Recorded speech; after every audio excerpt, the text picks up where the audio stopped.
Victarion Greyjoy is an anomaly on almost every level in A Song of Ice and Fire. He's a character who has a viewpoint in the books who is not adapted into the TV show, which I don't understand. I think he's kind of made for TV. He comes in A Feast for Crows, has chapters therein, and then again in A Dance with Dragons. I have a very old video on this channel where I discuss that Victarion Greyjoy is a character that appears to be unable to die at this point. His death has been planned in every book in which he's appeared as a viewpoint character, yet it hasn't happened yet. Martin intended originally for him to die in A Feast for Crows, and then he changed his mind and intended for him to die in A Dance with Dragons, and now he has at least one chapter in The Winds of Winter, and I tend to think he's not going to die there.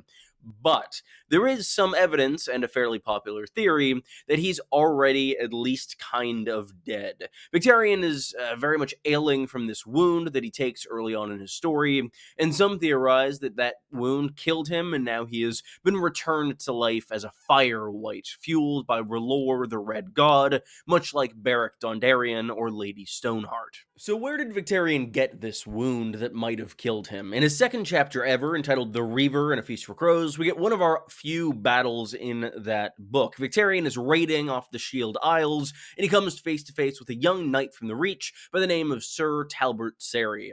They fight for a while. It is more impressive than Victarion is expecting, and in a moment of triumph, Victarion catches Serry's blade in his hand and then throws Serry off the deck of the ship to his assumed death by drowning. But catching a blade, even if your hand is covered in armor, will still undoubtedly injure it. The blade seems to have cut through the armor that Victarion was wearing on his hand, and that wound lingers with him throughout A Dance with Dragons, as his first chapter, entitled The Iron Suitor, is all about him just being fully miserable and in pain, and just having an awful time with everything for the entirety of its page space, despite the fact that he is having a wonderful experience on this very tropical island with cute little monkeys around. One reason this wound is an issue, even in A Dance with Dragons, is that Victarion seems to have gone to the Khal Drogo School of Medicine, and he doesn't really subscribe to germ theory, so that wound has become infected. There's a maester on the ship who is treating it, but Victarion hates him and thinks he's like sabotaging the wound. There's also the Dusky Woman, who is a gift from Euron, and we do hear repeatedly that Euron's gifts are poisoned, so I have seen suggestions that she could be intentionally sabotaging the healing progress of Victarion's wounds when she is bleeding it into a bowl. But regardless of those two parties, the Maester and the Dusky One, a third healer washes into Victarion's life as Moqorro, the Red Priest, appears from the sea, this miracle from the god that Victarion has worshipped all his life, presenting a new god for him to worship as well. We met Moqorro in Tyrion's story with Jorah as they're sailing to Slaver's Bay. He's washed overboard in a shipwreck and assumedly killed. I was shocked when Moqorro popped up again in my first read, but Moqorro is interesting and powerful, and he's very different from the other Red Priests we've met in the series, as he seems to have a much deeper level of insight into not only his god, but the fires themselves. Victarion is initially quite skeptical of Moqorro until he begins spouting off accurate information about what is going on with Victarion, where they're going, and his plans. He then gives Moqorro effectively a quid pro quo. If he can heal his hand, then he can remain on deck. And this exchange yields one of the eeriest passages in all of A Song of Ice and Fire, in my opinion. I've talked about it briefly in the past, but at the end of this Iron Suitor chapter, we see the perspective shift in a way that is unlike anything else in the series. Every chapter in A Song of Ice and Fire is from a particular character's point of view, their perspective. We are in their head, we are hearing their thoughts. But at the end of the Iron Suitor, it switches to this almost omniscient third-person narration outside of Victarion's head, and it's fascinating to read, and it ties into why it seems like Victarion might have died here. To quote from that chapter, "They are all the same, these magic men. The mouse warned me of pain as well. I'm Ironborn, priest. I laugh at pain. You will have what you require, but if you fail, and my hand is not healed, I will cut your throat myself and give you to the sea." Moqorro bowed, his dark eyes shining. So be it. The Iron Captain was not seen again that day, but as the hours passed, the crew of his Iron Victory reported hearing the sound of wild laughter coming from the captain's cabin. Laughter deep and dark and mad, and when Longwater Pike and Wolf One Eye tried the cabin door, they found it barred. Later, singing was heard, a strange, high, wailing song in a tongue the Maester said was High Valyrian. That was when the monkeys left the ship, screeching as they leapt into the water. Come sunset, the sea turned black as ink, and the swollen sun tinted the sky a deep and bloody red. Victarion came back on deck. He was naked from the waist up, his left arm blood to the elbow. As the crew gathered, whispering and trading glances, he raised a charred and blackened hand. Wisps of dark smoke rose from his fingers as he pointed to the maester. That one. Cut his throat and throw him in the sea, and the winds will favor us all the way to Marine. Moqorro had seen that in his fires. He had seen the wench wed, too. But what of it? She was not the first woman Victarion and Greyjoy had made a widow. So, something happened there, clearly. There is very much magic at play here. Victarion's hand is described as continually smoking and burning, kind of charring unto itself. There seems to be something within it that is continually fueling it. And we do know from the Winds of Winter sample chapter, that is Victarion's only chapter therein so far, that it does still need to be bled. It seems that there's some element of infection still remaining there, but regardless, it seems to be enhanced in terms of strength. In the next chapter, just entitled Victarion, because he's found himself in these two gods, he ends up killing a man by just holding him by the throat with this one hand. It seems pretty powerful. And the main reason that people ask, oh, did this mean that Victarion died in this chapter, is the nature of Moqorro and red priests generally. As far as we've seen, the only times that red priests have healed people in the series has been bringing people back from the dead, as was the case with Beric Dondarrion and Lady Stoneheart.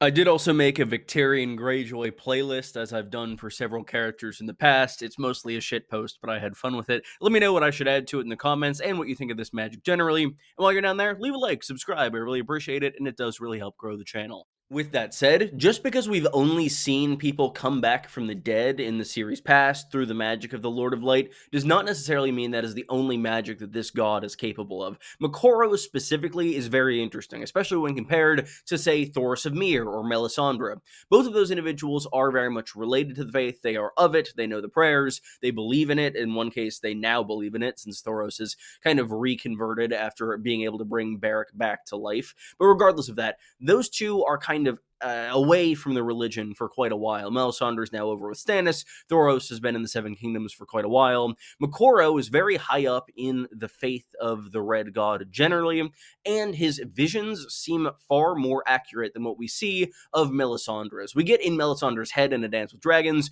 We see what she sees. It is still very much a game of interpretation, and based on everything Moqorro has said in Tyrion's chapters and in Victarion's chapters, he seems to be batting 1,000 at present on interpretation.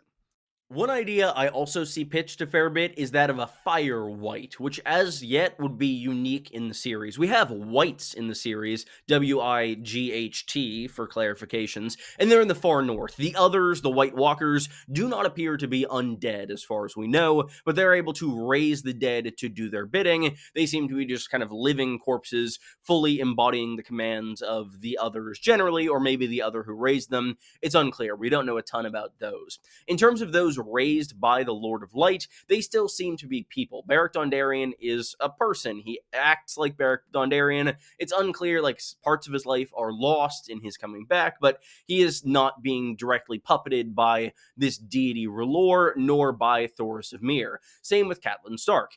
The suggestion here seems to be, oh, could Victarion be not just raised to life, as those two would be, but maybe this fire wight having an element of this magic grafted onto his being. And it is an interesting idea, but I'm not sure about it.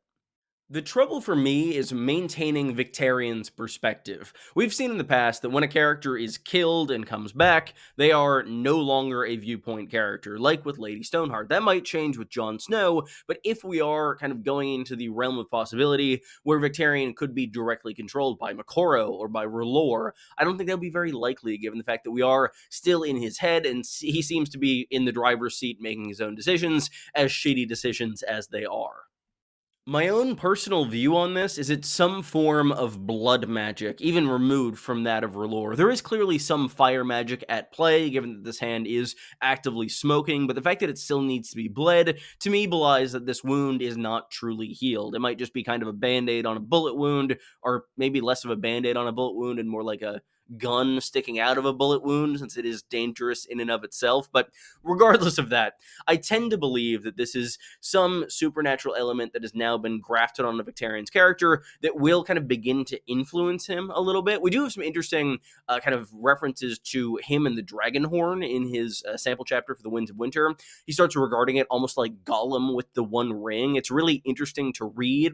I think Victarion is kind of being set up as almost a magic addict in the future. That would be really cool to see in an interesting direction. As the world is getting more magical, it makes sense that this most dumb of viewpoint characters would get swept up in getting special abilities. Conversely, I could very much see Victarion's arc ending in him being somehow smitten by some of the gods that he is currently invoking, as worshipping both the drowned god and the Lord of Light seems to be kind of a clash of ideals that I'm not sure can be reckoned with, but hey, if it's good for Moqorro, maybe it's good for Victarion, but also I think it'll be interesting to see the dynamic between those two characters once they actually reach Marine, because for all intents and purposes, Moqorro is kind of a hostage on Victarion's ship, as he has pretty much no other way to get to the city that he's trying to get to other than just like tagging along and feeding into this Ironborn guy's delusion. I'm really excited to see more of that dynamic regardless, and potentially Tyrion mixing into it as well, knowing Moqorro and then interacting with the dumbest viewpoint ever in Victarion. There is one more salient point to discuss from Moqorro. In the Winds of Winter, he says that he has seen the glory that awaits Victarion in the flames. This seems to very much put a point on the fact that Victarion is pretty likely to die in fire in the immediate future. Most notably in the Battle of Fire, where he or his men are going to be blowing this dragon horn to hopefully claim one of Daenerys' dragons for themselves. There are a number of interesting theories as to how this magical arm could play into this claiming a dragon. I've always thought that it being fire magic could create some connection to these dragons that are also beings of fire magic, but another interesting and funny interpretation comes from friend of the channel InGen, who has suggested that maybe the arm smells like cooking pork, and maybe Viserion or Rhaegal is going to eat it off while Victarion is trying to claim one or the other, making him truly the stump that was promised, as George R. R. Martin always describes Victarion as dumb as a stump. That is assumedly tree stump, but it could be funny for him to have an arm stump as well. Thank you all so much for watching. If you enjoyed this video, be sure to leave a like and subscribe. I'd really appreciate it, and it does really help grow the channel. I have many more videos for you in the near future on A Song of Ice and Fire, House of the Dragon, and Night of the Seven Kingdoms, and Game of Thrones, so I hope you'll stick around for all of those. I also mentioned like the video, comment, subscribe, all of that really helps the channel grow, and it is just nice to see, and it's free to do. I also have a Patreon in the description. That is not free, but if you'd like to support me, feel free to do that as well. Thank you again for watching. Goodbye, everyone.